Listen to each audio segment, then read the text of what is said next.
Hello YouTubers, Alaska Prepper here. Ladies and gentlemen, the great ammo shortage of 2020 is extending into 2021. And here they're saying that it is not going away. It continues to be a serious seller's market for ammunition across the United States, and even as manufacturers have ramped up production, the supply cannot keep up with demand. Now ladies and gentlemen, let me go ahead and intervene real quick. If you all remember last year, I believe it was, there was like an additional 90 or so million people that purchased firearms or boomsticks. And manufacturers, from the couple of interviews that I've seen, have said that the reason for the shortage is that if you multiply the number of people that were first buyers of boomsticks, and then you multiply that number by 2 or 3 boxes of ammo, that's where the shortage is coming from. I'm not sure exactly what production capabilities these companies have that make ammunition. However, obviously it's not enough to keep us well supplied with the new number of people that have been buying firearms for the first time. The impact is especially being felt by law enforcement. Worse still, for small town police departments who continue to be impacted by rising costs and limited availability. In the Upper Peninsula of Michigan, the nationwide ammunition shortage has increased prices of ammunition at a rate that it is taxing the budgets of some of the rural police departments. Quote, "It is substantial, and that causes us and our budget to hurt at the end of the year. If it continues to be difficult to purchase ammunition, it would be a problem and a challenge, but at this point we're still in good shape because we did anticipate this happening." So in other words, they prepared for this, ladies and gentlemen, because they saw it coming down the road. A few hundred miles away from Marquette County, the ammunition shortage is being felt by the Fergus Falls Rifle and Pistol Club in Minnesota. Gary Wall, who runs the club and is also a licensed firearms dealer, believes that fear has driven sales of ammunition just as it has driven sales of firearms. A year into this global health crisis has been good for gun sales, but the fear isn't just this health crisis. First of all, the government has scared the people. Everyone is real afraid they won't be able to find it, so they are stocking up. They walk into stores and buy everything they can see.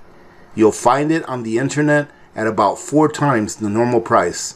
And I can attest to that, ladies and gentlemen. I walked into an ammo store here probably a month or 2 ago just to see what they had, and their shelves were pretty much bare. They did have some .308 rifle ammo at about 3 times the price, almost 4 times the price, what I'm used to paying for it. As first-time buyers rushed to purchase a firearm, they also bought ammunition. And the downside for shooters is that it drove up ammunition prices to levels never seen before. At the same time, this health crisis led to a slowdown in production a year ago, and industry has been hard-pressed to meet the demand. As a result, store shelves remain largely empty. Another factor that has continued are speculators. Ammunition is selling out quickly because it isn't just shooters who are buying it. Many individuals now regularly wait for gun shops and other retailers to receive their deliveries and buy up everything they can, only to resell the ammunition days later. In some cases, just hours after, online or via gun shows. It is not uncommon for a box of popular calibers such as 9mm to change hands several times. A colleague of this reporter even said that some retailers are happily providing the ammunition because they don't want fights to break out over what is available in the stores. Instead, as soon as ammunition comes in, it is sold to the resellers, who then turn a profit. Other retailers have taken a different approach and instituted a 1 box per customer per day limit. In Illinois, even as ammunition supplies increased, it is possible that consumers will have to get used to paying more. State lawmakers have introduced House Bill 238, which would impose an additional 1% tax on all ammunition sales and direct the revenue to trauma response for schools. So there you go, ladies and gentlemen. It looks like our range time is going to be less than it has been in the past. So what do we do about this?